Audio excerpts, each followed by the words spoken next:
Hello, everyone. What's up? And welcome to another episode of His and Hers Rules of Engagement. I am one of your hosts, T, and I am joined by my lovely co-host, Rocco Bella.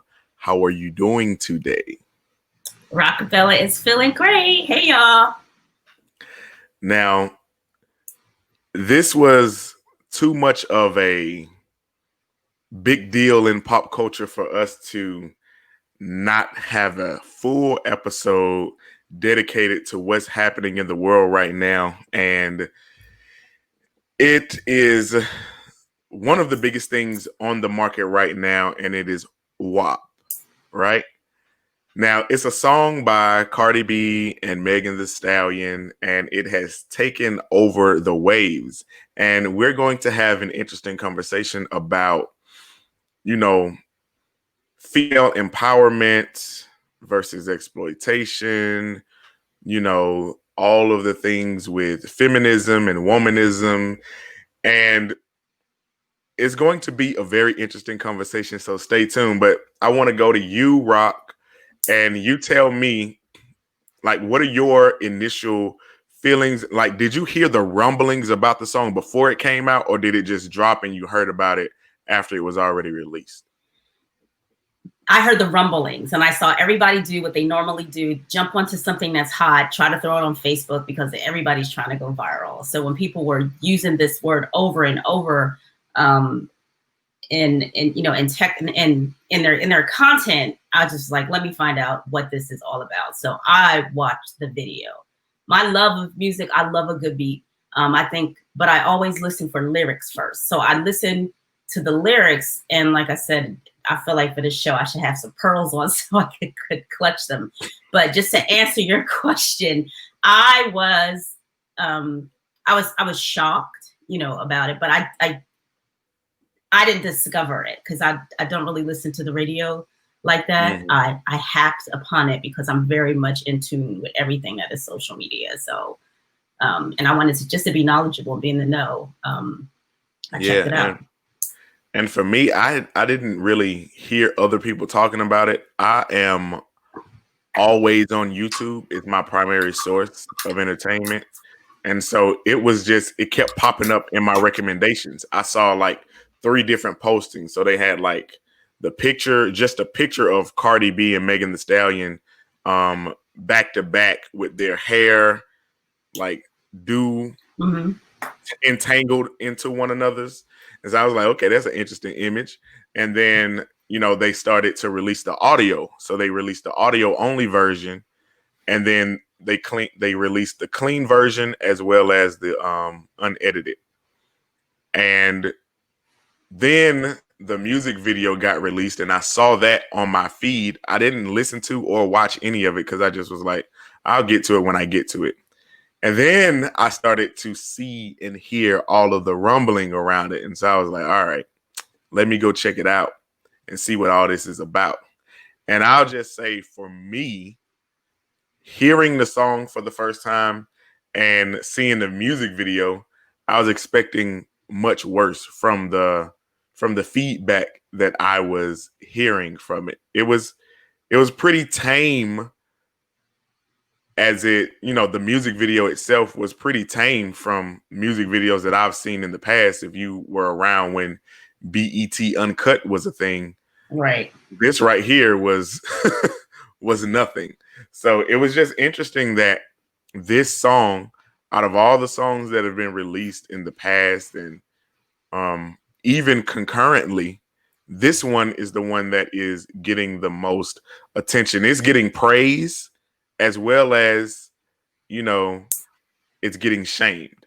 Right. It's so polarizing that, and sometimes as an artist, that's exactly what you want, because when people hate it and people love it, right. Not only is going to bring views to it, but it's going to continue the conversation around it much longer than it probably would have. Because, like you said, the beat is cool, but honestly, the song is just another song, honestly. But with this polarization, it's going to make this song last a lot longer than it probably would have otherwise. Well, also the evolution of what we can say in public. It's kind of scary because the youth are listening to it. I think I had a conversation with my cousin, and we were talking about songs that my parents used to play. And as a kid, you really don't know what you're saying, and sometimes you're replacing the words with what's in front of you. Like, you know, you if you're not used to putting wet and gushy in one word, you might say wet and mushy, and you're a kid and you don't know, you might be used thinking about mashed potatoes. But the evolution of what we're being exposed to, because I can remember, I don't know, maybe I'm making this up, when people weren't allowed to really like type out profanity on Facebook. Like, I thought there was like a censor check to it and you weren't allowed to do it. Yeah. Now everybody is F this. You could just say B as in shit, just all of those things. You can just say them. And then, and I just, part of me is really like, I didn't want to listen to this because I need to protect my soul. I don't want to watch scary movies. But anyway, my soul is entirely too strong to be weakened by that. But it was just like, and then the other thing too is what's going to be left? Like, I can't even be, a lady in the kitchen and a whore in the streets. Now I'm just like, hey, everybody know what my entire capabilities are, even if I'm not enacting on this. Now, does this become some kind of expectation? If a guy has never been exposed to this type of sex on this level and he hears this song, does that change his expectations? It's like, why do I even bother to cover up now? Just walk around naked and just see what happens. Because it even down to, just the lyrics about role playing and wearing the sock. I don't know. Shouldn't you keep some of that at home? Like, what does he have to look forward to if you're putting everything out on Front Street? That's interesting, coming from your perspective, because I've seen so many people on either side of this. But, it's funny because we talk about this male, female, like the rules of engagement of how we can speak to one another, of how we can have opinions on these things, right? So a lot of the men who are coming out and, chiming their opinions into this polarizing piece of media, a lot of them are either they feel compelled to praise it because they're like, all right, this is the new thing to do, like to be woke, to say, okay, this is women empowerment, right? So I have to support it because I know that if a man did it, or, when men do it, we don't complain. So I can't come out and say this against these two women, taking it upon themselves to present it. And then at the same time, you have other men like CeeLo Green, for example, from Goody Mob, came out and was saying some of the similar things that you are saying, but Right. he got blasted for it, right? And ridiculed, and everybody was, telling them to shut up and that, you can't tell women what to do. And he ended up having to come out and apologize and saying that, his words were misunderstood, when I don't believe that apology. I don't believe his words was misunderstood. I think he was just, and it's hilarious, he got shamed into accepting what they're presenting. And it's to a place where there is no, you can't shame people for exposing themselves, but you get shamed for shaming. Okay, so a couple of things that you said. So just let me read this, something that Russell Brand, the comedian from Britain, who said something about the video. Basically, he said, is it feminist? Is it a feminist masterpiece, or is it porn? He was asking whether or not women achieve equality by aspiring to and replicating the values that have been established by males. So what is empowerment? What is exploitation? Are Cardi B and Megan Thee Stallion displaying themselves based on a definition of what men says is a powerful woman, or is that really them? But then if it is really them, is it them based on what they've been fed? Now we all know that Cardi B used to be a stripper. So if you are really good at your job as a stripper, you're confident as fuck, as all out. You just are. You're very confident. You know, when you walk out on that stage, whatever your name is, you know, Veronica with the harmonica, you're gonna come out there and you're gonna be doing, you know, your thing. But that's in a strip club. You're getting this confidence because you know that if you like twist a certain way, you can make a whole side of the audience take that $1 bill, put it away, and pull out a 20. So how is this defined? Is this just the current definition? As humans, we keep evolving. We're racing towards something, but what is it? Is it a brick wall? Is it this ultimate freedom where we all walk around naked and we're so spiritual and so in tune, wear the clothes and none of that matters? We're, you know, we have telepathy and we can move stuff with our minds. Are we aiming for that? Or are we running into, you know, a wall? Because I think as a child, I listened to maybe Diana Ross, you know, Upside Down. And even like, I'm coming out. Was she talking about coming out as being homosexual? Or was she just saying, I want the world to look like, or she's just, that's what I listened to. I'm coming out. I thought that meant I'm going to go outside. I'm coming out. Now this, if my little girl was to listen to this right now, you know what I'm saying? Like, there's so many thoughts running in my head. I specifically wrote down something, but I'm gonna try to save it for a little bit later on in the show. Mm-hmm. But this is just, it's mind-boggling, and I'm so glad that we're spending time on this because it makes you think. I'm in a house, like I can't even figure out how I would carry myself because I've been in the house for like 2 years because of all these things going on. So I know when I put on shoes, like I think I said this before, I walk into a room, look at the room, and my first step is like, pump, you know, or whatever. It depends on the circumstance. So how is this going to teach, you know, our younger women, like, who they are? You know, if you tell a little girl she can't listen to it, she going to figure out a way. Right. And that's the thing where also at the same time, I would like to present, you know, to the table, like I'm a lawyer. May I approach the bench?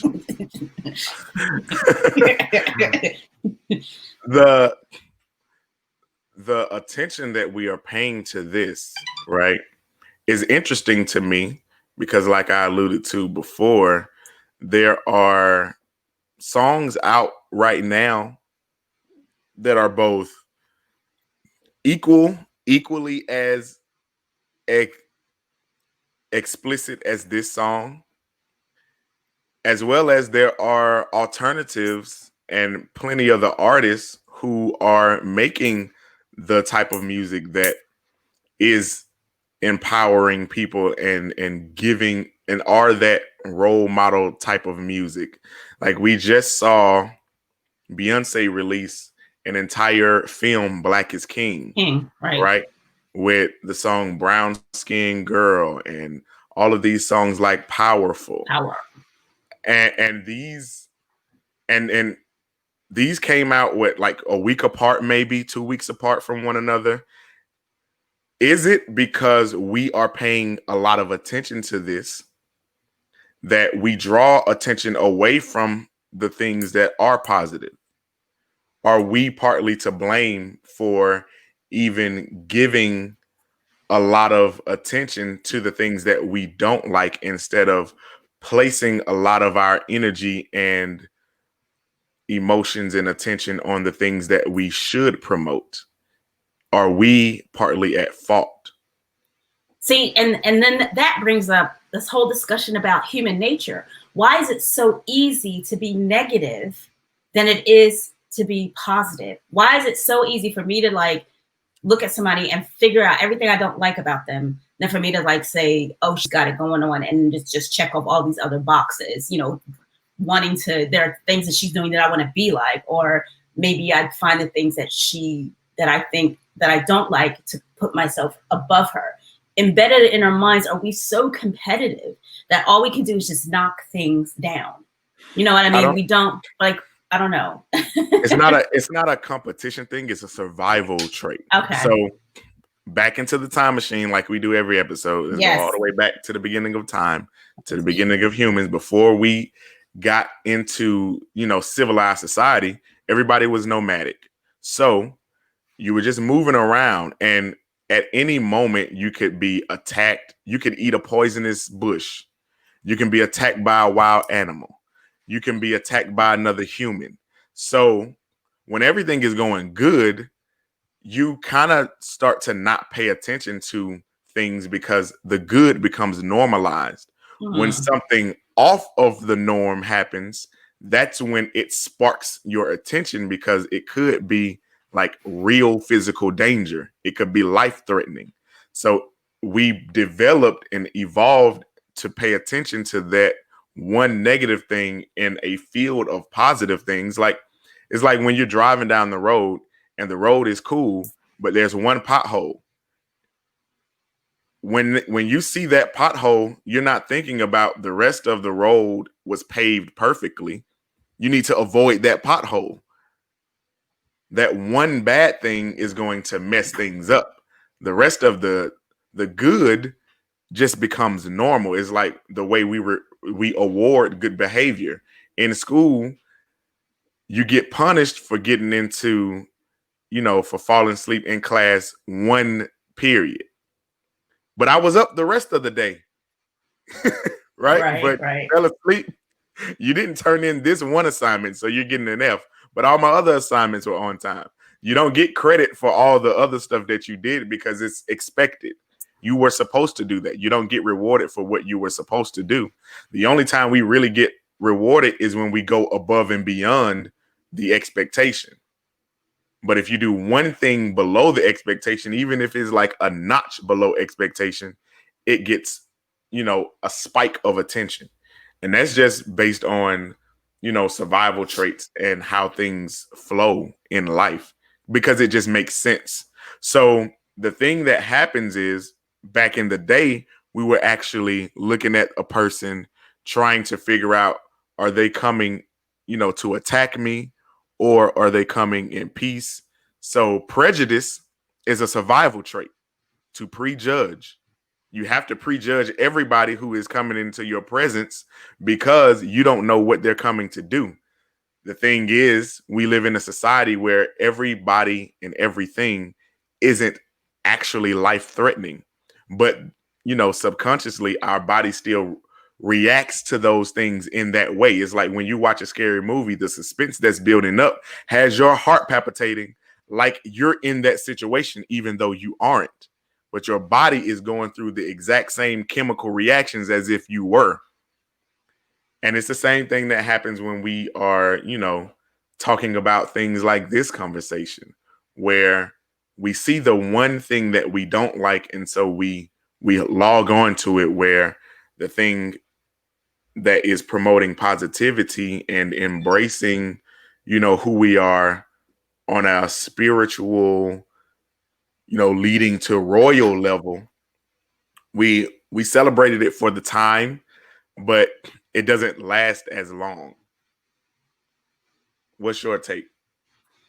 Wow. Well, first of all, you took me back. Whenever you take me back, I visualize like cave people, and then when you were like talking about people approaching, I saw this family who they weren't threatening, they just didn't have anything, and they were approaching this village that had a lot, and they just wanted some. So we talk about competition versus survival. So it's not competitive, it is more of a survival, and that's awesome to think of it like that. So let's look at Cardi B and Megan Thee Stallion.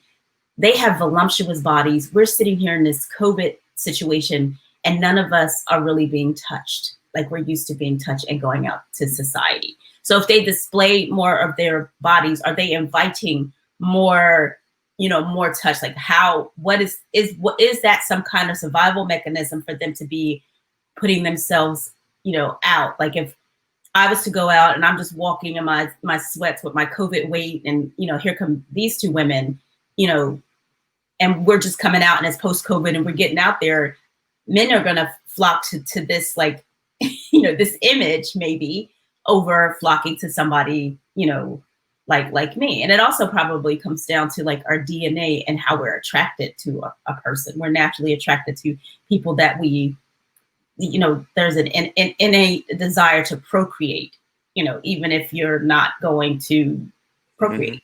So you his eyes and the build of his shoulders and all that kind of reminds your senses on the inside of what you need in order to complete, you know, this thing. But now you put it out all on Front Street, you know, a lot of women are not gonna, and if I was gonna say, number one, a lot of women can't compete with that. But look, a lot of women are not gonna survive, you know, in that environment if they are not putting out the way these two ladies are. So how do you flip that? Black is King came out very regal. She was talking about motherhood. She was talking about, you know, a king coming about that. She used the Oshun, the Orisha kind of principles throughout her video. A lot of symbolism in it, just getting back to spirituality. It's funny how Beyonce could be barely dressed, but it doesn't look the same as when Cardi and, you know, Megan come out that way. One of the things you said to me too is, or that you said about if we're used to good and we're just like, oh, this is good, we probably will become complacent, we'll become lazy, we'll gain weight, you know, all these things. So do we necessarily look for the bad? Sometimes the universe will throw that at us because I believe it's constantly a balance.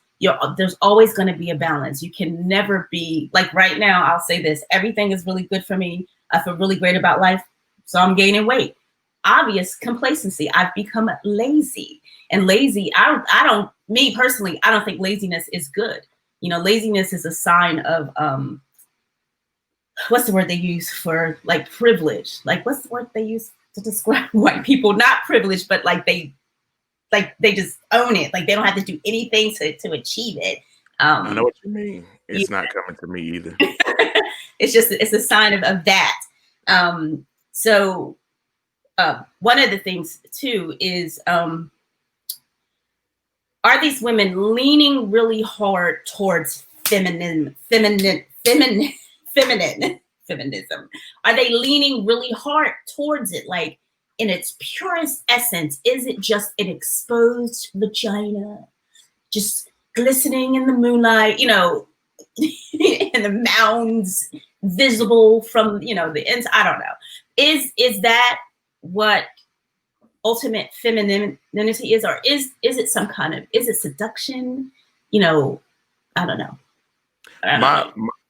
I come to it from an interesting standpoint because, like I was saying, my initial question of are we to blame for constantly putting all of our energy on the things that we may not like, ignoring things that exist concurrently, right? That you don't have to go to the past to find the counterbalance of imagery.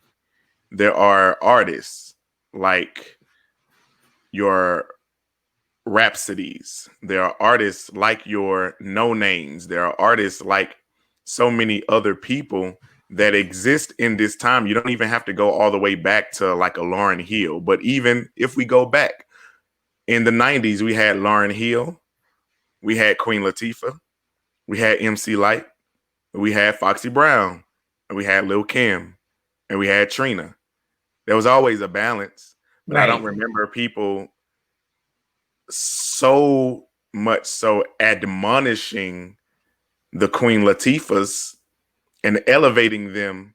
Like Queen Latifah was a superstar. People knew her name, people knew who she was, people knew her music, but was she as celebrated as someone like a Little Kim was possibly denigrated or looked down upon or shamed?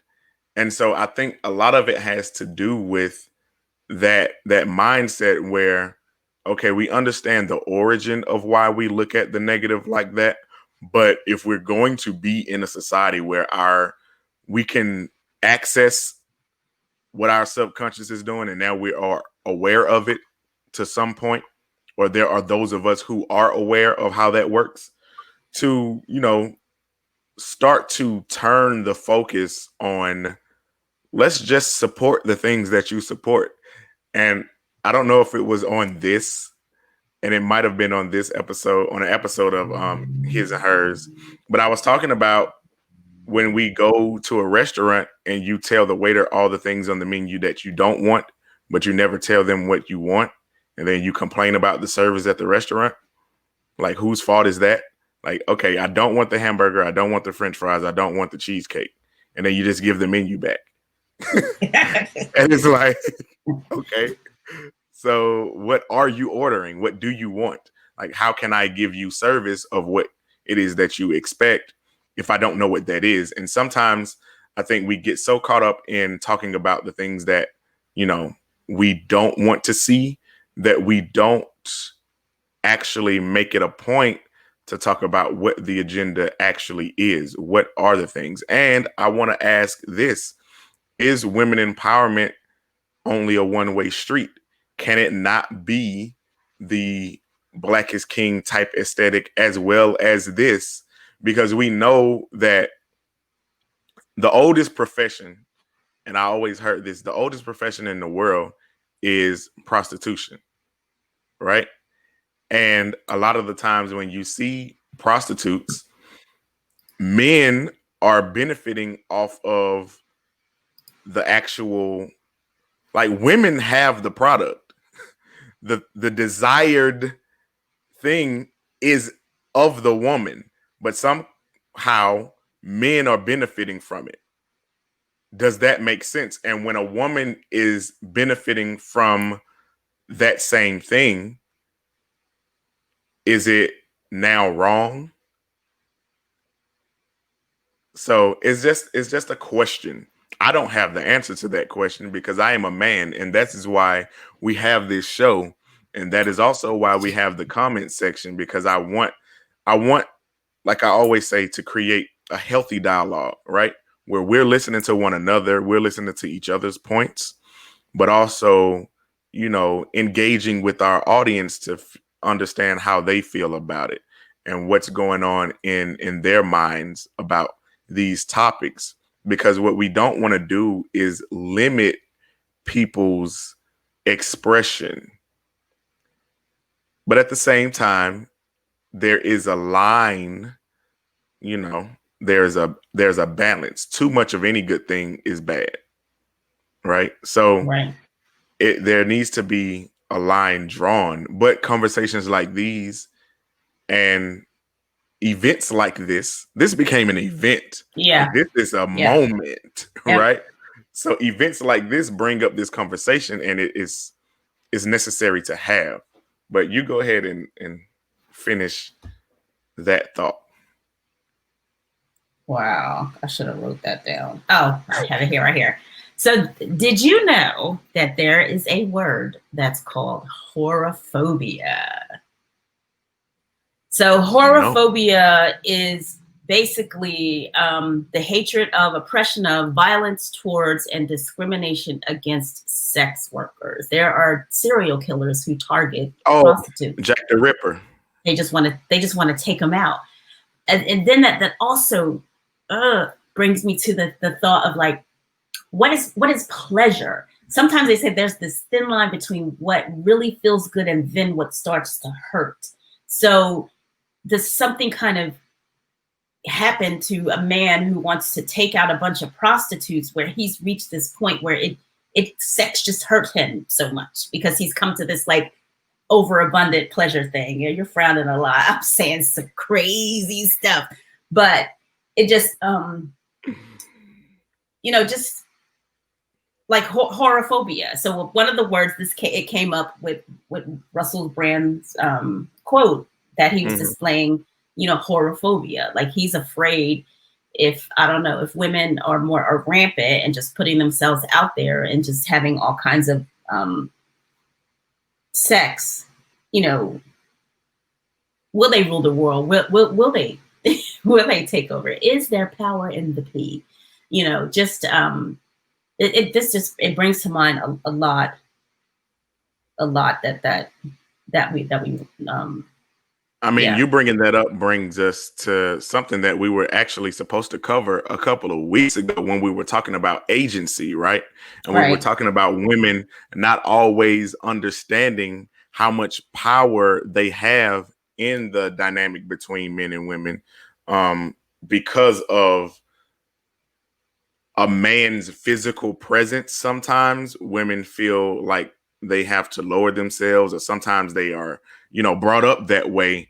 But there are so many examples, just like in marriage. And we were laughing about it the other week about how, my wife makes a lot of the decisions around our house, but also the, you mentioned power of the P, right? Right. And in Togo in 2012, there was a sex strike. The women had gathered together and was like, okay, we're withholding sex from our husbands until they do right by the government, until they actually bring in a real form of democracy.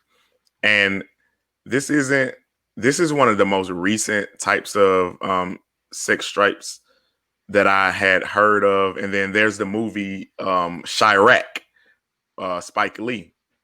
And I know that that movie was talking about trying to end the violence in Chicago by the women getting together and withholding sex from the men. And there are many examples of these types of pacts between women and how they can sway men to do certain things because of, you know, that power, that agency. And so, speaking to this specific subject, it's funny how, we missed it on one episode, but it came back around to be relevant again. Um, that is just an interesting dynamic that when women wield their power, sometimes men don't know how to handle that, because at no point are we, kind of taught that women have power and how we can really adjust our reality to what that does. What are your thoughts on that? And do you have any examples in your life or around you where women exert their power and men kind of um, have a brain hard drive crash or something like that? Well, Poetic Justice. That's the movie with Tupac Shakur and Janet Okay. Jackson. Regina King Mhm. was dating a guy who brushed his hair all the time. I forget his name, but Yeah. she used the term Guy Tory. She was like, "I'm a ration it out." He was a fool for her. He was like stuttering and he wanted to hit her and he would just brush it, but he would give her anything that she wanted. She would take him to a point and then she'd be like, "Ah, you're not gonna get this." And then I think when Janet's character asked her, how does she keep him in check, or why that fool keep coming back, or whatever he says, and that's when she says, "Because I ration it out."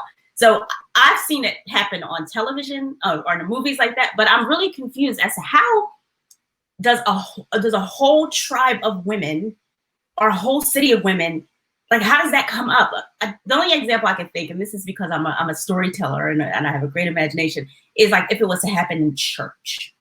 And if it was to happen in a town where there was one church, and on Sunday, all the women went there and they were tired of a specific aspect that was happening in their little small town. And one of the women was like, "Well, I'm not going to give Willie no Sunday goodies." And then they were like, "Oh," or so, Sister Sarah said she held out on the goodies and he mowed the whole lawn without her even asking. And then they all got together and then they decided like that was what they were going to do while they're making dinner. But it's just kind of strange to me, for people to come up with like, I've yelled at him, I've cussed at him, I wrote all these letters, I didn't fix his food. I'm going to ration it, like just to come to that as some kind of as a bargaining tool is crazy. But at the same time, if in marriages, and I was only married for like a blip, if you decide not to have sex with your husband because you're mad at him, sometimes they go out and they try to find it someplace else. You know what I mean? And then that's a whole other like dynamic. And with you know, I'm just gonna say the Cardi B types, you know, teasing Jay-Z and Beyonce's in the kitchen, just, you know, burning incense and making holistic pies.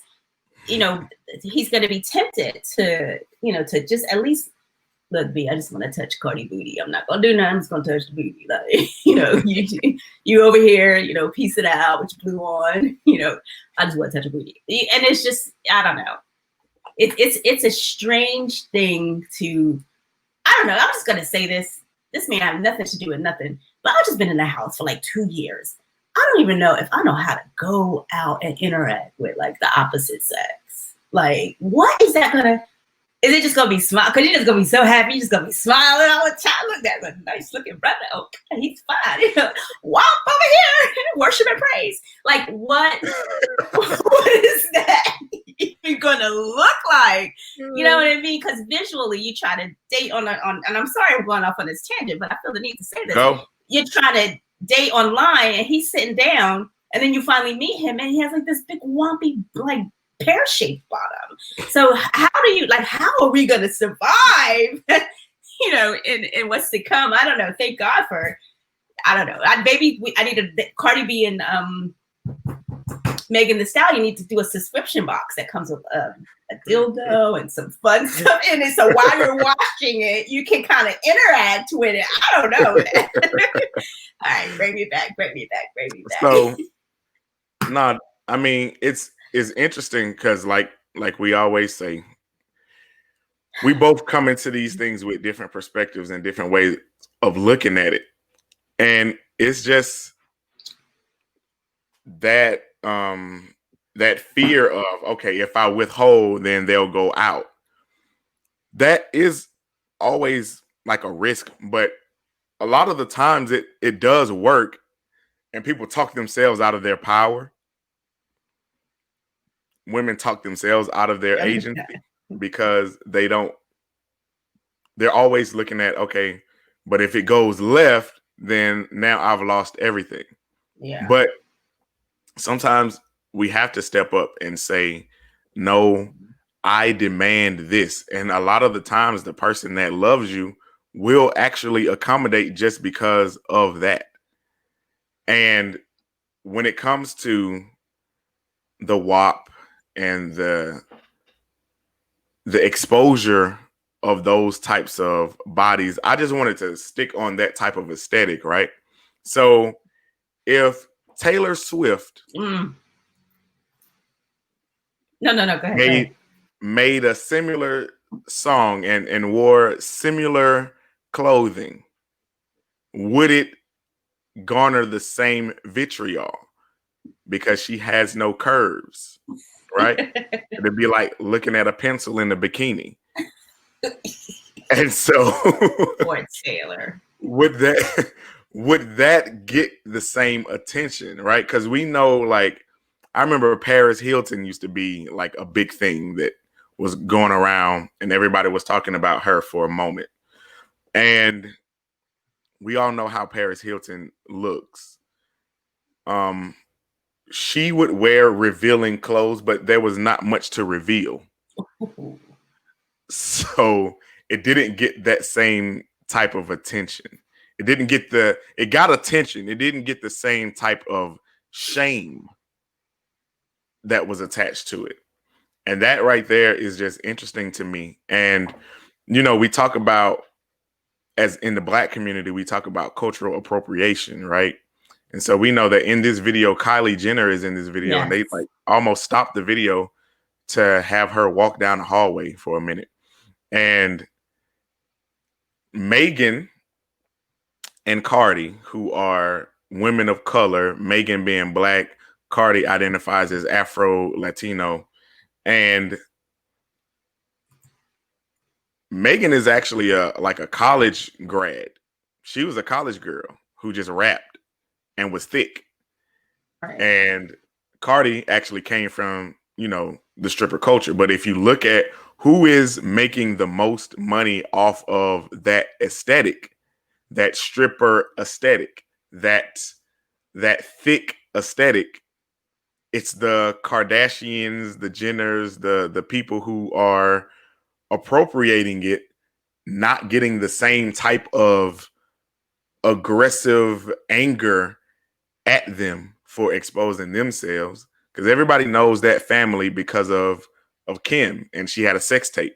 Right. Kim has been able to move beyond the sex tape and build a career off of that image, right? And nobody even really brings that up anymore. Right. And she put her whole family on because of that. Right. Now people know all of her sisters and everybody, and they're able to capitalize and do business deals and contracts, and, you know, do sponsorship deals with big brands and everything, and be the face of brands. But, you know, with Megan being just a regular girl, be able to do the same thing and benefit off the same thing. And now that they are kind of in a position to benefit off of that aesthetic and benefit off of that image, should they be shamed for it? Again, these are questions that I'm posing that I don't have the answers to, that I'm just interested in putting that out there, like putting all of the ingredients in the pot and seeing, you know, what gumbo comes out, to see exactly, are we assessing it at every level of, you know, society, especially when we bring race into it. An example, like a woman who goes to work, who just has a thick shape, who is trying to wear the same professional outfit that is in, you know, Nordstrom or Forever 21 or wherever you get women's business clothes from. Good job. You did good. And and, you know, she and her white coworker, she and her, you know, Taylor Swift, Paris Hilton shaped coworker wear the same outfit, but she's looked at as if she's, you know, exposing too much because she's wearing like a mini skirt, you know, like a mini skirt business suit. And like her thighs are popping out of the skirt though. And the skirt is form fitting to her. And she's looked upon like she isn't professional. Bruh, we touched on this when we talked about agency. A lot of this is probably this whole power. When 10 years from now, when we're on episode 1 million, I am going to be such a different person. But it goes back to, you know, trying to run a meeting in a suit that fits you well, that complements your body. I had a coworker once tell me, she was Spanish, and she was like, I want to give you a compliment, but I don't have the words in English. So I was like, go ahead. And she said it in Spanish. And what it meant is like, you wear your clothes so well. All I remember is like, su ropa es da, da, da, da. And I was like, okay. So to hear, you know, another woman say that to you, it's very empowering. But to try to stand in front of a meeting and tell a group of men what their assignments are, and then they go, I like that red lipstick on you, as a result of what you just said, that's crazy. So let's think about, what about an attractive HR person? I've been in human resources. It was easy for me to fire folks. Just real easy. Come on in my office. I need to talk to you. And yes, I am putting myself on team attractive. Yeah, I am. So you go in there and you talk to them. Yeah, I have my, you know, a skirt on or my suit, whatever. You know, sometimes well, you do know, like tomorrow when John comes to work, you have to fire him. So I'm gonna wear I gotta fire John suit. And you sit there and you talk to them and you're like, now you read off everything he did. He's like, yeah. And then you go, all right. And then he leaves. Let the unattractive HR person, you know, say something. He's gonna try to go toe to toe with her. What do you mean I didn't do that? No, it's just because you were ugly. And it's just gonna, you know, it's gonna look a certain way. I know a lot of attractive women. It is really hard to be in a position of power because you are not taken seriously. You literally have to put your hair in a bun and wear an androgynous FBI uniform in order to be able to be taken seriously. So to naturally, have curves. You know what I mean? You're not supposed to. You can't wear that same skirt that the other person is wearing. I see what you put up there now. The pretty, the pretty privilege. Just to not, like what you, and of course you also like, this is one of the things, because now you put it up there. I talk about it. I was once when I go for a job interview, if I could get called in on my paper, I'm like, I ain't even gonna prepare for it. I'm gonna go in there and I'm going to be as attractive as possible to whatever sex is sitting in front of me. There's a certain way you can appeal to women. There's a certain way you can appeal to men. And I just know you dress up, you're in your interview, you look, you size her up, you see what's going on, and you sit back and you just wait. And then you kind of like know that, you got the job. I always get if I get an interview, I'm getting a job, and I'm banking it on the way that I look. I know I'm going to say a good game because I have the gift of gab, but I also know that 90% of it is going to be how I show up. Yeah. And that's interesting because pretty privilege in my experience is a thing. And I always, we as Black people are always talking about white privilege, right? But there's definitely white privilege, and it's like the most overshadowing one, because it is usually used in an oppressive manner. It is usually, colonial or imperialistic or exploitive. But pretty privilege exists, and there are so many other privileges. There's, male privilege.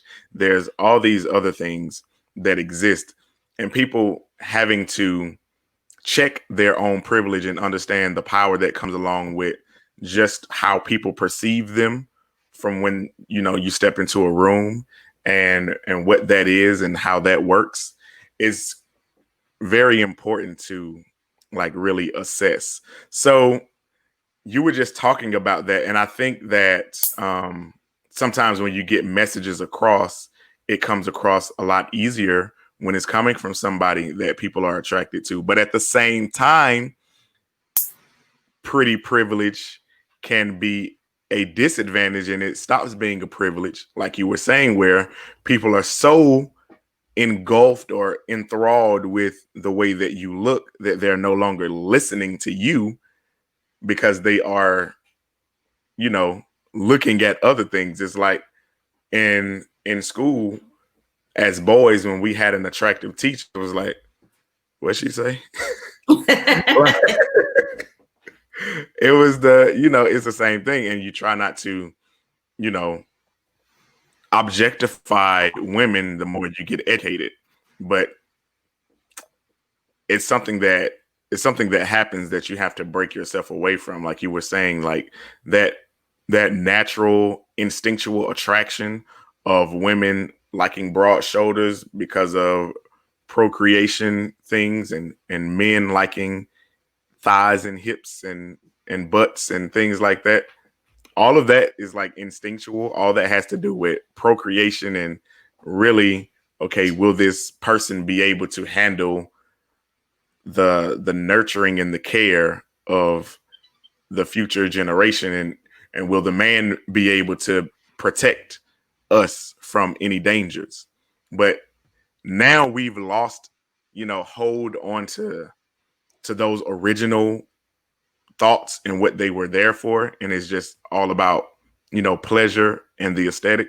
So it's interesting how things evolve but also stay the same. Like we still do the same things, but we lose track of what they mean, or where they originate from. But I wanted to ask the question. So we talked about empowerment versus exploitation. We talked about agency, and is there only one type of empowerment for women, and what's the line between empowerment and exploitation? Because I think there is one, but I do believe there is space for a Lauryn Hill and a Lil Kim. I think there's space for a Rhapsody and a Cardi B. And one of the things I like about Cardi B is when she's asked these questions, she's always talking about, you know, I'll have respect and love for all of, you know, the images of women, but the ones that I present are the ones that get the most attention. It's not my fault that nobody is paying attention or paying enough attention to what's happening on the other side, on the that's kind of, I don't even want to say antithetical, but is offering another viewpoint. And that other viewpoint isn't getting the exposure. And I wonder, you know, is it our fault? But I wanted to ask, would this song, if made by a man, get, you know, the same vitriol? Because I know that Nelly got a little bit of pushback when he made Tip Drill. Okay. But it was only really when he performed it live. But that music video and this song had been out for a long time. And the Tip Drill music video, if you put the WAP music video next to the Tip Drill music video, you will put the WAP video in like the rated TV 14, and Tip Drill would be like rated X. So it's not even, in my opinion, a comparison, right? And the funny thing with the WAP video that I don't think a lot of people are talking about, that there are no men in the video at all. It's only women. Only women are in the video. And they're like appreciating other women. They're walking down the hall, going to other rooms, exposing people to other, you know, female rappers or other female entertainers and whatever like. So on that part, I do see how it can be empowering. But what if a man made this song? Do you feel that it would get the same energy? No, it would not, because, well, you asked me what I feel. So women who don't like the song or don't like the imagery of the song are saying that the reason why the song is able to, or why the song exists, is because these are what the values that men have placed on women. So they're basically saying, these two entertainers would not be able to perform in this fashion if a man didn't tell them that that's what they want. So let's talk about gray sweatpants and the eggplant emoji. If a man was to come out with a song, talking about it, the gray sweatpants, if you don't know what that means, when guys wear gray sweatpants, you can see their imprint. And the eggplant emoji is the one that's used to represent a man's penis on social media everywhere. So Chris Brown is very sexual in everything that he says. Jay-Z said once about his thing being as thick as his arm. It's as thick as my arm. So they have said this. Women are more, I was more like intrigued by it. Like, okay, try to say what you got. But when women do it, I don't know if we're embarrassed and we're just like, okay, nobody's supposed to know that we do that. Like, shh. So, and then even so, if Cardi B and Meg, they wrote these lyrics. I'm calling her Meg, like we hang out. They wrote these lyrics, or did a man actually write those lyrics for them? I mean, I went back and I Googled You Can Do It, Put Your Back Into It by Ice Cube. Like, that song was pretty, obvious. And then even, like you said earlier, My Neck, My Back. Just things that we, all these songs have been out there, but I really think it's where we are now that we're able to like examine, We everything. also didn't have social media when those songs were out, so that might have a lot to do with it too. Because at that time, if you wanted to have a voice, you either had to be, a journalist at a magazine, a newspaper, some access to actual traditional media, and work for someone, or maybe in that time of the internet, you had a blog that caught on, but now it's just, if you have access to the internet, you can get your voice and your opinion out, and those things start to build on each other. And yeah, so I guess that has a lot to do with it. And from my perspective, I don't think that if a man made this song, it would get the same energy. But go ahead, finish your thought, and then I'll continue. Well, that's the thing by an R&B singer who will remain nameless. He had a song called Half on a Baby, right? And the song was fine when you listened to it before, you know, when you just heard it, you were like, oh, let's go Half on a Baby. But when you saw the video and he was in white linen and everything was exposed to the world, it had a different, part of it was like, okay. And then he turned around and you were like, am I supposed to be listening to the song or like looking at this thing? I don't know. I'm so confused. But, you know, if he wasn't in where he is right now, he could go toe to toe with these two girls in terms of his lyrics and the things that he does, and et cetera, et cetera. But yeah, wasn't D'Angelo who came out with the song "How Does It Feel" where he was like naked in the video?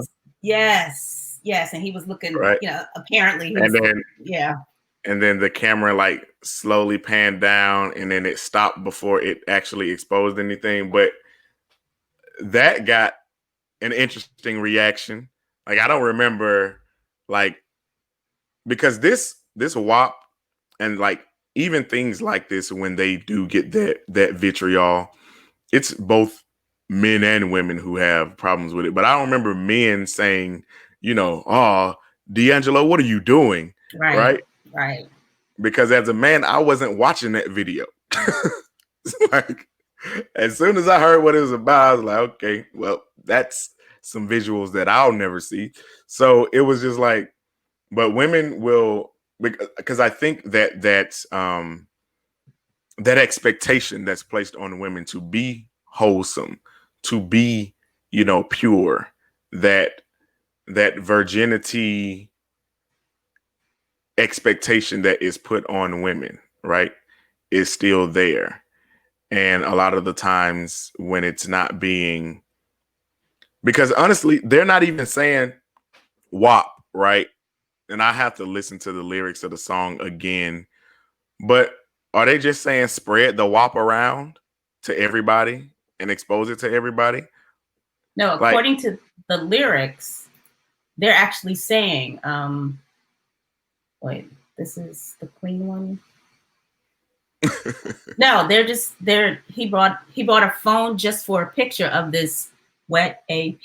Like, it's right there. But in the clean version, it's wet and bushy. So right.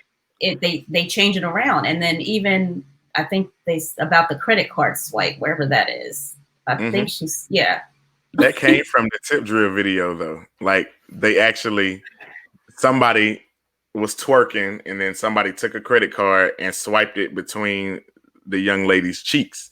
So that, you know, that imagery or even that thought came from, you know, men creating a song in the same vein. But like I said, in this video, there are no men in the video. They're just celebrating themselves. So is it them appreciating their own body? Are women not able to appreciate their own bodies and not be held to a standard of saying that they're only doing it for men? And that's another, you know. I mean, I used to feel completely empowered wearing like a nice suit to work and having on this fire bra and underwear that nobody could see. Only I knew that I had that on, and I could just be like, you can see this red action, you know. But nobody saw it. It was for me. This is just, to me, this is just different. It's out on Front Street, and it's, you know, like I said, I want to sound old fashioned, clutching my pearls, but it's just like, it's nothing off limits anymore. We just tell everything, you know. Just go ahead and give away your fried chicken recipe. Just tell us that it's the paprika, the garlic powder, and a little bit of cumin. Just let us know, you know, because I don't know. It's because it's out there, man. It's So since you said that, I want to talk about, and we brought it up a little bit before, right? Slut Right. shaming. Yeah. It's almost, we're at a point in society right now with social media and, you know, the ultra liberal left where shaming anything is seen as negative unless you're shaming the people who are doing the shaming. You're shaming the shamers. How dare you? Right. Right. So shame, because anytime you say shame, people look down on the person who is shaming something with vitriol, right? So whether it be slut shaming or anything else, it's almost like you can't really ask questions. Because what you read from Russell Brand and what Yeah. I heard what CeeLo said, it didn't seem like it was total condemnation. It seemed like it was like questions being asked. Now, Ben Shapiro got on his show and read the lyrics off and made a whole big deal about it, right? And it was just, you know, the other side of that pendulum, the ultra conservative right, trying to make a big deal out of this as well. And so sometimes it just seems like the two extremes are fighting each other where there's no middle ground, there's no moderation. And I do believe that there is a place for that Cardi B aesthetic, that Megan Thee Stallion aesthetic, as well as, you know, other alternatives, the Black is King aesthetic. I think both of them can exist and can coexist. Because when I look at the song, I'm like, okay, this is a song. People will listen to it if they want to listen to it. Okay, you don't want children listening to it. It's a lot of stuff we don't want children listening to. In our music, in our media. That's why they have, you know, different ratings on music and movies. That's why they have the explicit ratings on the albums. And, you know, that's why even on YouTube, in the music video, they edited some of the words because they know everybody has access to YouTube. So I think people are doing what they need to do to keep the sanctity of the children, which is what a lot of people, you know, use as their explanation of why they, you know, don't want the exposure of certain things. But trust me, if a child wants to find something, they'll find it. And it's so much stuff that your children are doing that you don't know. Like, I saw a lot of stuff when I was young, and it didn't, you know, turn me into, you know, a horrible human. I consider myself a pretty well balanced person, right? And so it's just, if you are a parent and you are concerned, just make sure that you're talking to your children about what it is that they're taking in, and that you have some type of foundation to build upon what it is that they're being presented with. Because everything that I see, I don't just ingest and start to do every Right. single thing, right? Right. I don't feel like we should censor Boys in the Hood and Menace to Society because we have a fear that everybody will go out and start reenacting it. Even though, and it starts to become a thing of, is life imitating art, or is art imitating life? And that chicken or the egg scenario. But back to the shaming piece, when people are just asking questions, and when people need to be shamed, there are certain things that need to be shamed, right? There are certain things, there's a reason that we wear clothes, because we are shamed. Nobody goes outside naked because you have to be clothed. It's appropriate in the society that we built. Now, if you go into a store without a mask, you should be shamed. Mm. Because you are being disrespectful and not caring about other people in the time of this pandemic, right? So it's just interesting how our relationship to shaming has changed. And people will be watching this episode and it's like, what side is he on? I am in the middle. I really am just interested in how this became such a controversial thing because I've seen much worse. And also, I know that at every point in history, there have been people who have been on the more explicit side, and there have been people more on the wholesome side. And, you know, they can coexist. And I don't think one moves the other out of the way or takes space or room from the other. And I believe that there needs to be a balance, really, just balance in the way we look at things. And I just felt like it was important to have this episode because, this is his and hers rules of engagement. We're talking about how we engage with one another. And one question I wanted to ask as a man, like, it's almost in these conversations, like with the CeeLo and the Russell Brand examples, when men, like, we shouldn't have an opinion on these things. Like, what is our place? Like, men aren't in the lives of, their mothers or significant others or daughters or nieces or, little cousins or people that look up to us that we may want to say, I feel this way about it or I feel this way. I don't feel like we should be in a position to tell women what they can and cannot do, but to offer contribution or thoughts to it in a constructive way, I think should be allowed. What are your thoughts on that? Where when a man seems to say something, it gets, kind of gasoline thrown on it, and then they throw the match on it and burn the opinion to shreds. Right. So basically, Russell Brand, it was being accused of mansplaining feminism. So that's the Twitter attacked him because they were telling him he was out of place. It is not his place to tell women how they should act or how to define why we are where we are. No one was like, "Oh, Russell, that's a cute little opinion. Let me think about that. Oh, he has some good points." I mean, they were just like, "You cannot speak on that, you penis holder thee.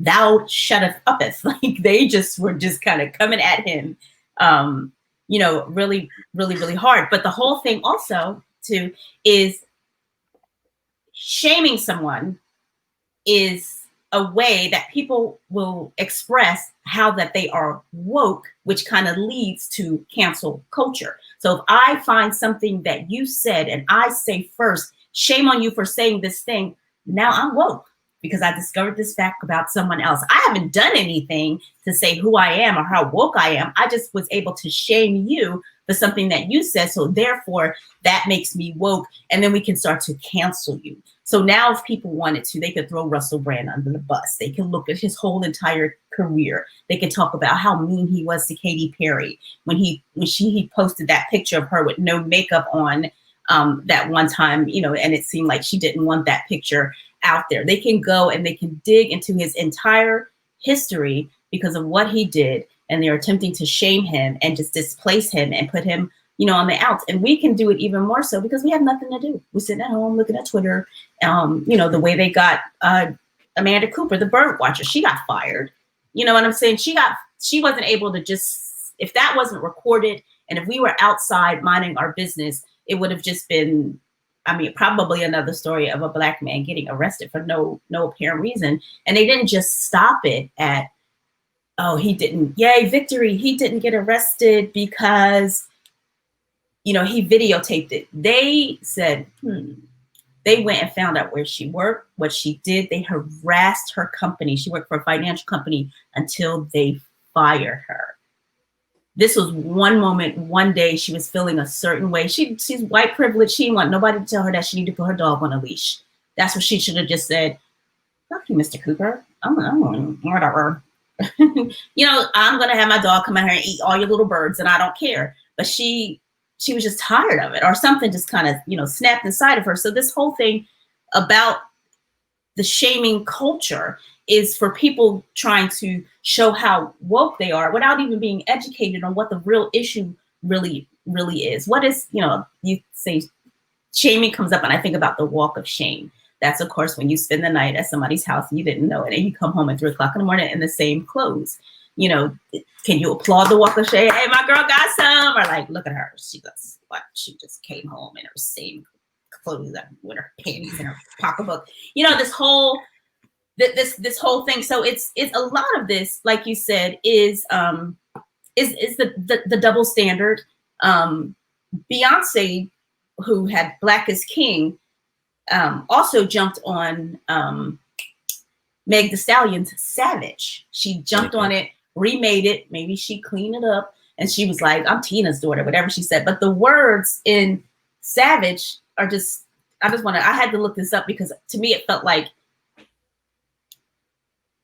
Megan was trying to please both sides. So it's like, I'm a savage, yeah. And then she goes, classy, bougie, ratchet. Sassy, moody, nasty. So you got classy, bougie, sassy, moody, which are acceptable things for women. But then you got this nasty, ratchet, savage, this thing. So she's trying to, let you know that maybe she's letting us know she's this 360-degree woman. She can do all things for this man. Maybe this is the modern day version of respect. R-E-S-P-E-C-T. This is that, or like, I could bring home the bacon. This is just the modern version of those kinds of songs. So, Lady Marmalade, voulez-vous coucher avec moi? Right. And if she said it in English, right? Will you go home with me tonight? You know what I mean? It would just be totally, different. But then it just sounds like voulez-vous coucher avec moi? This is the way you like say it. So I think from my perspective, I think women should be able to be a 360-degree person, like a whole, fully realized person where you have all your sides. And like I said, I have to look at the lyrics of WAP, right? Because who's to say that in the video she's not specifically talking about her significant other who she's sharing that WAP with? Again, I got to go look at the lyrics because I've only listened to the song once because it wasn't really like a banger for me. So it was just like, I got to watch it because everybody's talking about it. And, it was already popping up on my feed and I was going to watch it eventually anyway. But I was like, okay, that was cool. But then again, let's think about like music in and of itself. So you're sitting here, I write jingles, I write rhymes, I spit every now and then. So you have maybe you have a beat in your head, or maybe you're your own beat. So you say this thing, then you layer music on top of it. Now you got this thing and you can stop, let the beat drop, pick it back up, and then do the thing. And then now someone says, let's add some imagery to it. Oh, now you're taking your stuff on another dimension. You've gone from flat on a page to 2 dimensions to 3 dimensions. And you could do, and then if it's a concert, you can put some like lavender or come spraying out of the, the thing. So now you have 4 dimensions and you're giving these people a total experience. So sometimes I know like these quick minute artists are thinking about their video first. This is how I want my video to be. Therefore, I'm going to say this. But a person who is really kind of into the music theory of it will come up with a song, match it with some lyrics, and then put it out there. That's this woman on TikTok. She's an Indian person, and she sang Savage like Celine Dion. I think she sang it like Taylor Swift, and then she did it like all these ways. And she was like, I'm a savage. It was so dope, and you could just kind of see all these different kind of things about it. But I think I don't even know what your question was. You're getting me excited today. It's a hot topic. And we ought to throw out there too, while all of this is going on, people want to say, oh, distraction, the VP was just announced. You know what I mean? Now you got to look at her. And then I just want to kind of jump on this for a little bit. When Kamala Harris was at Howard University and she was pledging AKA, she was Black. She was just Black as Black. But now that she's up in this spotlight, and she is who she's, oh no, she's Indian and Jamaican. She's not really Black, but she was Black until it mattered, and she still, she identifies as Black. The same thing with Barack Obama. He was the same thing. Barack Obama, or number 44, which the same thing. He was, he had the little sway, smoked a little weed, you know, well, he was from Chicago, what's up? He had that whole thing. But the moment he was running for president, they wanted to tell us as Black folk that he's not Black. That ain't no nigga. You know what I mean? That's like, you know, and now they're doing that with which is good because now the Asian vote is coming out and she's getting some of that. But y'all put her in there and she, you know. Yeah, that whole thing with her, and yeah, we did want to make sure that we touched on that because this is our topical episode. We try to make all of our other episodes evergreen so you can listen to them at any time, but you'll be able to pinpoint and date this one. But yeah, Kamala Harris got announced as the running mate for, you know, good old boy Joe. Hopefully she can silence him. Maybe they'll put the mic in front of her a little bit more so that she can take the interview questions and he doesn't have to say anything. Maybe he just needs to go take his afternoon nap. But yeah, it's interesting about her entire race though, because even when she was running in the primaries as for the presidency, for the nomination, everybody had so many issues with her. And it was coming from Black people about not embracing her and having a problem with her having a white husband and all these different things and just finding reasons to not be satisfied. And the fact that she was a prosecutor, even though as a Black man, I want to see more Black prosecutors because they will give us lighter sentencing. People don't understand how that works. The prosecutors and the DAs are the people who make the suggestions to the judge on the sentencing, on whether they want to proceed even with charges on a certain, you know, case. I, you know, heard and read that a lot of the possession of marijuana cases she just threw out and wouldn't even, you know, charge those. And if it was possession with intent to sell, she would give the minimum. The minimum that white people get minimum, right? Mm-hmm. And that's why we always are trying to figure out how did such and such, how did Trevor and Devontae do the same crime, but Trevor got 3 months and Devontae got 5 years, right? Because the DA was favorable to Trevor. It's not always even their defense lawyer that does much. Is because maybe Devontae probably didn't even have anything over a public defender. And then the DA already is not on your side. So they're going to give you whatever they feel like. But Trevor, not only does he have a real lawyer, but the DA is probably white. And they're like, you know, Trevor's not really a threat to society. We'll let him out. You know, we'll just give him a pat on the wrist. Right. So, and then and Devontae had to go find a suit, and it was probably too big. You know, he didn't know how to tie a tie, where Trevor already had a suit somewhere in the closet, you know, for moments like this, because they knew who Trevor was when he was 2. So, yeah. So those things, you know, play a huge part in the legal system. So just because she's a prosecutor doesn't mean that, you know, she was against us. She was, and even if you look at her record, since she's been, you know, in Congress, she has been one of the most progressive in the way that she votes on bills. So actually do the research. And it's just a question of us as Black people.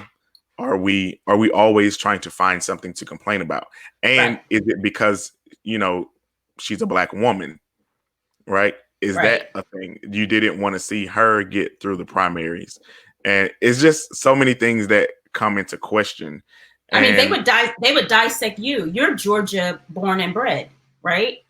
But you got an African wife, and who is his mother really? And he spent most of, you know, he's only XYZ age. He spent the majority of his life outside the country, so he hasn't even been here. They would find you know, you're a chocolate brother, nose, lips, everything. You got all of that. They still would just be like, he, you know, you see, he don't want to marry a Black woman. He married an African woman. They would chop you. Yep. Now all of a sudden, your wife isn't Black; she's African, and then it's just like this. You're right. They do. They want to. So all of that is so interesting. So just the way we conduct ourselves and how we present these things. So we wanted to make sure that we at least spoke about Kamala. Congratulations to her. I hope they are successful, but we are still in this thing of challenging everything. Look, we really don't have. This isn't really a democracy. That's not how democracy works. It's not a choice between one or A or B, 1 and 2, right? So we got to do what's best for us, and we have to have an agenda, and we have to be ready for whoever comes out of this. Right? We got to be ready for 4 more years of this garbage. That's very interesting. I just want to just make an observation. You came closer to the mic. You used a different tone of voice. And I was like, he about to drop something. You were like, we are not really. So you're alluding to probably what you talk about on your other podcast. But I'm like, oh, he about to cross some lines. Some people will get mad. But you calmed down. You brought it back. You literally just like, we have to be ready. Because what we can't do is we are so aware right now because it's so overt and out in the open of what's happening because of the current administration. And, being from the South, I actually appreciate knowing where my enemy stands. I know where the lines are drawn in Georgia, right? I know when I leave the comforts of 285, things are different, right? So now the whole country feels like that. Now the whole country is Georgia. Now the whole country is Alabama. Now the entire country is Mississippi, right? So, welcome to the party that we in the South have already, we knew that this was happening. We tried to tell y'all. We tried to told you, but you didn't want to listen, right? But we also have to stay diligent if a new administration is in office, because I feel like we as Black people let Barack Obama down because we didn't have our agenda ready. We chilled on the symbolism of having a Black president. And then now, hindsight, we try to blame him for not doing enough. Well, what agenda did we have in place? Right. I also think people don't understand how politics work, or there are a lot of people who don't understand that an elected official is not supposed to tell you what to do. You're supposed to tell this elected official what to do. That's why you vote for them. So a politician, it's your voice in a closed room meeting that you don't have time to go to because you're at work and you're taking care and you're living. Their job is to go and speak for you. But if, like you said, if you don't have an agenda and you cannot tell this person what to do, you can't be like, oh, we elected a Black person. Black people are different. If Barack Obama had went to a private school, was raised in the suburbs and had this, his voice is one thing. If he was from the hood and he went to public school, he had one parent, then his voice is going to be something. And all of Black people, we all have different, voices. Someone from up north where our racism is hidden, they're not going to call you the N-word to your face. They're gonna overuse hun or gal even. Ooh. They're gonna do those kinds of like, yes, hun, or oh, you were educated at Harvard. Oh, surprise! Oh my God, how could you got into Harvard? Must have been on one of those scholarship things. So yeah. People, politics. If you want to get involved, it's a responsibility. I'm gonna say this, and maybe I don't know. I feel I could run for office. I don't want to run for office because I want to do the grassroots work. I want to be boots on the ground. So I want to find a politician who can amplify my voice. To me, a politician is like Facebook. I say this, you put it on social media. You are my Twitter, you are this, you are that, you get it done for me. That's why I put you up there. And then that's why you give them money, like not for nothing. If you really want to go there, they look at who supports them and you get a better voice. If you put $50 towards somebody's campaign every month, they're going to take notice of do the math, 50 times 52, whatever that is. Right. They're going to notice. So, and just going on your analogy of it's your voice, like think of it like a bullhorn. The politician is your bullhorn, right? If you don't say anything into the bullhorn, it's not going to say anything. It's not going to work. Like It only works if you give it something to do. And also, even beyond the example that you gave about Black people's different upbringings and their different perspectives, a lot of what you even may originally bring, especially in the executive branch, kind of gets choked out of you. There's so much expectation. Like, the president is foreign and domestic concerns, right? And honestly, I would say Congress is more domestic and president is more foreign policy. And they have to make sure that the image of the country is intact with all of the other powers, making sure that allies remain allies, making sure that, you know, the people who are aggressors can be in check. And so you get pulled in a lot of different directions, so that when you start to look back at what's happening domestically, you can only focus on one or two things at the time. The economy is going to be one of the first things that you look at. And then the military is going to be there. Education is going to be there. And then when it comes to actual people's problems, whoever has raised the most money and is making the most noise is what is going to be that fourth or fifth thing down the line that I'm going to pay attention to. I would never want to be president. I used to want to be. Like, when I was in 7th grade, I wanted to be president. No, never. I would never do it. So it's like understanding the chokehold that you're in, especially the chokehold you're in as a Black man, being the first, you know, Black president, the expectation of everybody weighing on you. White people being concerned, is he going to be too Black? Black people having just that expectation of you to represent the whole of us. And it is heavy. And if we didn't have at least a 10-point agenda that he could get to maybe lines 1 through 3, then there's nothing. We saw what he did for other communities, but guess what the gay community did? They had an agenda. They collected themselves. They had money. And I understand the complications of the Black community is not always, you know, there, but there was time that we could have organized and did some things and swayed some things. And I think we as a collective didn't do enough in our constituency, because we think our constituency is only at the polls. It doesn't end on voting day, right? It goes beyond that. But that's a whole nother civics lesson. So we wanted to just, you know, make sure that we brought that into that discussion, because that did happen this week, along with the pop culture Black is King and WAP conversation, that Kamala Harris is now the first Black woman to be the running mate on a major ticket, on a major party's ticket. So that's something that we should celebrate and really look into. And if we want to challenge things, criticize it in a healthy way, but also have your agenda lit so that when they enter, we know what we put down as our expectation of them, and not just waiting for them to do whatever and then to also complain about it.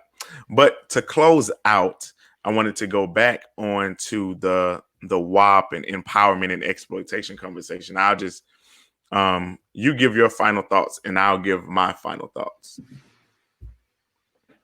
Thank you, sir. I get to go first. So empowerment versus exploitation. I think it's embedded inside of you. It goes back to the conversation we had about nurture versus nature.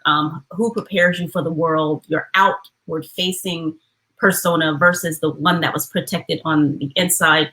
I've actually witnessed, you know, as a child, when anyone would call me pretty, or she's so pretty, she's this, she's that, my parents would tell them, don't say that in front of her. Don't say that. And they would say it in front of me. So I always felt uncomfortable about a compliment. So to come out into the world and then people start seeing me as pretty, at some point it was going to click inside of me, and I was going to be like, oh, this is a weapon. You know, that's my parents were protecting me. So the difference between brandishing a gun and taking it and aiming and shooting it. You know, Queen Latifah kind of said, I got a gun, and she kept it tucked away. But Cardi B and Megan Thee Stallion, they got that gun pointed right at your face. They want you to know who they are, what they come from. They taking no name. They're taking, they taking no prisoners, whatever the expression is. But yeah, so empowerment versus exploitation. It goes back to perception. It goes back to agency. Oh my God, I have an aha moment. It goes back to how you see yourself. If you are empowered, you can't be exploited. Cardi B, maybe it's embedded in her, but she said, "This is my body." She showed you her body. She didn't wait for someone to say, "Hey, I want you to get up there and I want you to show me your body, show me everything you got." She took it. Maybe she took her exploitation and turned it into empowerment. I have a lot of friends. Okay, my 5 friends, 3 of them, they really admire Cardi B because she gets out there. She takes what she wants, and when you talk to her, she might not speak eloquently, but she will tell you, point blank, like no shade, like, yeah, that's what I'm gonna do. That's what I do. That's how I get down. Like, so it's a personal kind of to me, it's a personal outward image. There's probably one word that sums that all up. You can use a college word if you want, but I'm just going to use the little bitty baby words down here. But yeah, yeah. Nah, but I mean, just on that, right? So African Unity Initiative is an organization. We are a nonprofit. We do work. We try to make Pan-Africanism tangible for people to be able to use it and not just see it as some type of theoretical, out there thought process, right? Connecting with ourselves, being able to define ourselves as Black people. And I feel the same thing about, men and women. The reason we do this podcast is to talk about our relationships between Black men and Black women and how we understand one another, how we engage with one another, how do we create a conversation to talk about all different types of things that relate to the male-female relationship in a healthy way, in a way that is not argumentative or competitive or, competitive. It's not a competition between men and women. And so when women are empowered and they're empowering themselves, I think there is room for everyone. And I believe that if you set your values in a certain way, that if it's adverse to how Cardi and Megan's value set is, then you don't have to pay attention to it. You can shine light on the things that you do value. You can, but you don't have to at the same time to elevate yourself down somebody else. But I do believe that there's a line, right? There's a balance to everything. So if we want to bring that balance and we are concerned about the youth, like I said, if you're a parent or if you are an uncle or an auntie or somebody who is an influential person, teacher in a young person's life or an influential person's life, you can set that value standard. You can mandate what those things are that they are able to see, or at least when they see things that you didn't expose them to, you can create a foundation where everything that gets built on top of that is still like strongly grounded in what you have built for them. So it doesn't draw them to one extreme or the other. And, I think there is merit in both of these words in the context of, what we're talking about. And I think that there's a lesson that can come out of this event, right? Of actually speaking to one another and just trying to find our way. Like, how do we engage with men and women when these things are happening? I'm just interested to see what the comment sections are going to say, and like to follow along with the conversation on social media. What I would implore our audience to do from here is to continue to engage with us on the show. You see, our social medias on the screen under our names. Please use the comment section. Be kind to one another, actually listen and have a conversation. Like I always say, this is supposed to be a model of how we can have a conversation where we're not talking at each other, we're talking to one another. And yeah, just continue to follow us and make sure that you tune in every week, because we're going to be talking about so many dope topics and bringing a different perspective to it, trying to relate it to current events, trying to relate it to things that you can actually be educated on in ways that, you know, we as men and women, specifically Black men and women, can actually move together and further one another's journey. And until next time, I've been T. And this is your girl, Rocco Bella. And we love you guys.